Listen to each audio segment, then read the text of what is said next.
it is time to talk about something lighter and down to earth.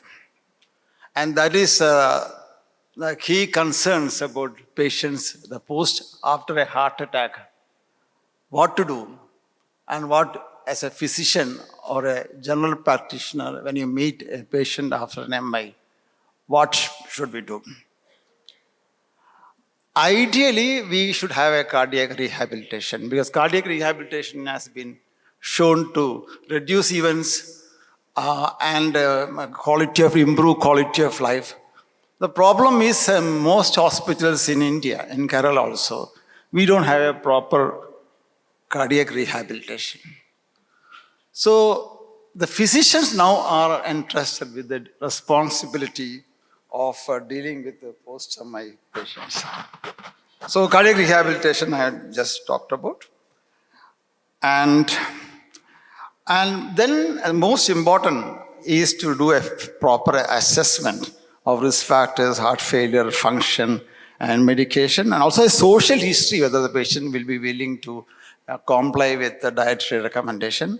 But the 7 key areas which I want to talk to you about is diet, physical activity, weight management, sex life, alcohol and smoking, stress and sleep, risk factor reduction, post-MI medical treatment, post-MI intervention, all beyond the purview or the possibility of this talk.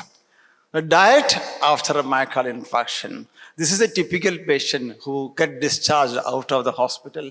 And at the time of the discharge, the nurse gives you them a diet sheet. And suddenly you are shattered. Because no oil, no drug, no salt, nothing. And to add to the confusion and problem, the wife and the relatives add something more, like no chili, no tamarind, nothing. I don't want to live. That is a person who survived. And we don't have much data, but the only secondary prevention trial is the Lyon Heart trial. 600 patients after an MI, shortly after. They were recruited at the time they were in the hospital. And then they were randomized to the Mediterranean diet and the typical French diet. This has happened in 1988.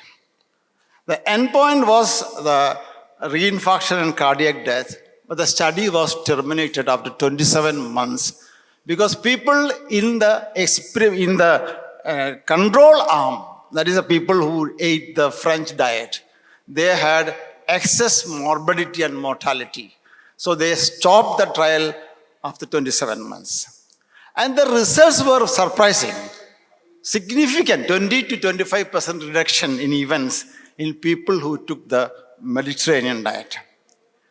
More surprising was there was no difference in the body weight, no difference in the blood pressure, no significant difference in the LDL cholesterol level. We are all thinking about LDL cholesterol. No difference in the actually fat intake. They were taking high fat intake, 30 to 35%. But the major difference was fiber, fruits and vegetables and legumes. High fiber in the Mediterranean diet. And secondly, the alpha-linolenic acid, ALA. That was significantly high in people who took Mediterranean diet.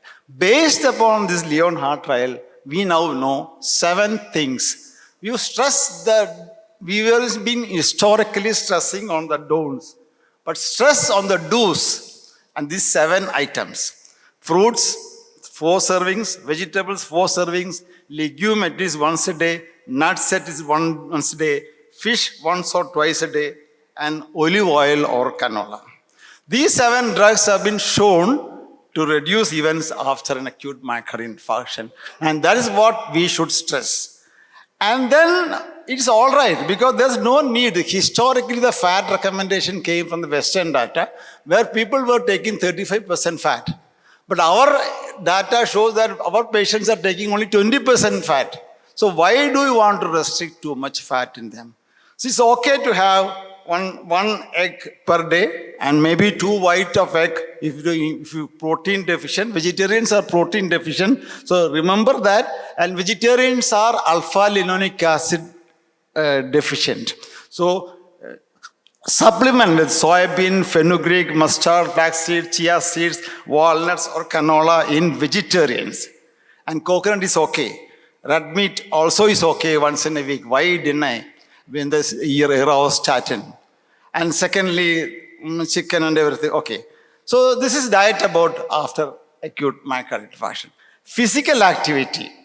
You have to start the physical activity training immediately during the hospital admission, and then maybe slowly increase the walking and take by all this. And then you have to enter the patient into a formal exercise training program, aerobic. And for that, you need to know what is the maximum heart rate. And that's a formula. 220 minus age was the previous formula, but more accurate will be 207 minus multiplied age into 0.7. And then from that, you find out the heart rate recovery, heart rate reserve, HRR, from the maximum heart rate minus the resting heart rate. And then you plan. I mean, if you want to do a moderate intensity exercise, it should be around 40 to 60, 49% of 59% of the heart rate recovery. Add it to the resting heart rate, and that should be. In the example shown, the moderate intensity, the maximum, the heart rate goal should be 113. This is a bit cumbersome unless you don't have a Apple Watch or something. But more simple will be the bar scale, where you just ask the patient how severe is the exercise. If it's a patient moderate intensity, you need at least the patient somewhat hard, or somewhat hard is the criteria. If the exercise is somewhat hard, you must be reaching the moderate intensity exercise. And you need resistance exercise also. So find 1 rep max, the amount of weight you can carry with one time. But that is dangerous in a post-MI patient. But then ask him to lift comfortable weight for 10 times. And then there's our formulas where you can calculate the 1 rep max. And then you ask them to do the exercise based upon certain 40 to 60% of 1 rep max. Okay. And then you had also concentrate on frailty and risk of falling. There are 2 tests available. Timed up and go, I don't want to discuss in detail. 30-second chair stand. And there are formulas where you can score, and then people with all this frailty, you can improve with exercise. Then the balance testing is also important. For this, you have a 4-stage balance test, which you can improve, which is a balance scale. That is also important along with all the other. Then weight management is extremely important. You have different methods to do that. But benefit occur even with as little loss as 5%. But the goal should be a weight loss of 5 to 7%. And how to achieve is most difficult, 100 kg. The normal requirement is around 22 kilocalories per kg body weight. So you can calculate the total daily body requirement and then suitable dietary recommendation. Now there are several methods that balance low calorie diet, low calorie versus the Mediterranean diet, low fat diet, several. The most popular is low caloric version of Mediterranean diet, because Mediterranean diet has already shown to be beneficial in acute post-myocardial infarction. And the weight loss goal should be realistic. There's no point in asking for a very, very strict. Maybe losing around 100 grams per week is also sufficient. This is a modified Mediterranean diet, which we get. Then there's a time-restricted eating, the 16 to 8 ratio. You fast 16 hours, eat 8 hours. You can spread into any combination of this. But low carbohydrate, high fat diet is now very popular, but I think these people will be deficient in fiber. So I think this is probably not recommended. Then drugs, and these are available for obesity now. If the BMI is more, or if the BMI with the comorbidities, you can think about weight losing drugs. And the GLP receptor 1 agonists are coming in a very big way. It is said that in America, the economics has changed. By 8% of people are benefited by, obese people are benefited by these drugs, are widely being used now. Sex life, fear of sex life triggering angina, Sex causes a moderate increase in myocardial oxygen demand. The requirement is around 4 to 5 mL during a sexual activity. But generally, sex is permitted 2 to 6 weeks after an acute myocardial infarction. And but you should ask the patient about your sexual life, and the relative risk is actually not very high. A relative risk of an MI after a physical exertion is 5.9, and after sex is only 2.4. So absolute risk is not very high. And in an uncomplicated MI that we have already discussed about it, then sexual activity MI beneficial. There is a study which showed that people who returned to active sexual life, they had a significant reduction in the events. So I think you should encourage sexual activity. Sildenafil has been used if there's a lot of people have erectile dysfunction after MI because various reasons, diabetes, hypertension, fear, a lot of things. And I think you can actually safely use sildenafil provided you are not using concurrent nitrate. Shorter acting is preferred because you can control the situation. Actually, sildenafil actually lowers the blood pressure by 8 millimeter. It has a mild anti-anginal effect. It dilates the epicardial coronary artery and improves the endothelial function also. So there's a study which again showed that initial concerns were proven wrong. Some large randomized trials have shown that sildenafil is effective and also does not cause excess morbidity or mortality. It reduces events. Alcohol. Geevar, you may have to. No, I have 1 minute, 1 point here. 1 minute. 1 minute in this. Alcohol, World Heart Federation says no alcohol.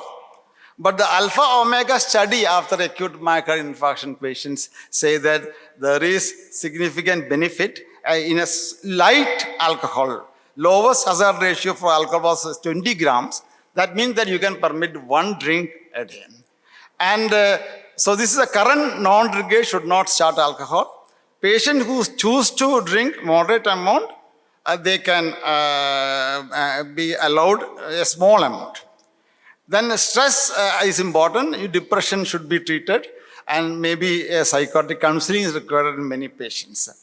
And sleep after MI is important. AHR recommends 7 to 9 hours sleep. 5 to 7 hours and more than 9 hours suboptimal. So you have to, there are how to improve sleep. There are a lot of suggestions how to sleep pattern. So in summary, a heart attack need not be an end of an active life. It could be a new beginning, a wake-up call to care for diet, exercise, weight reduction, and relaxed lifestyle. Diet need not be restrictive, needs to be imaginative. Can have healthy sex life, sleep well, and one can reap great benefits. Finally, take care of the risk factors, insist on regular follow-up, and take medication. And for many, an MI may turn out to be a blessing in disguise because many times people after MI, they change their lifestyle and they do better than people who did not have MI. Thank you, sir. It was an excellent presentation. I think we usually look only the LDL. Quality of life depends upon not only all these metabolic parameters, but all the entire rehabilitation process. If there are any questions. I don't know whether my question will be pertinent to, but for cardiology, I am generally after hearing all this, I am telling patchwork in post myocardial infarction of heart. Pardon? Patchwork. Yes.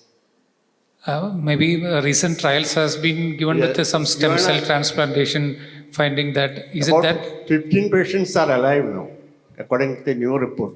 Patchwork. there was one study that has been recently published in Germany or so. They have conducted the stem cells. How Stem stem cells cells. Yes. has been changed into a contractile muscle properties. And I you think- can use puri Yes, sir. button or trotty button. Yes, sir. We all hope that it will come. So all very preliminary, let us hope that something will come out. Okay. Regenerative cardiology is shaping up, but maybe not a class 1 indication. Geevar, you have stimulated the gastric juice of all of us. So I think we can, I'm sure there will be plenty of questions which you will answer. Okay. So that finishes this particular session. Over to you. On behalf of all the people sitting here, Dr. Mohan, Dr. Ragesh, and Dr. Rubesh, we thank the organizers for allowing us to be part of the session. Thank you.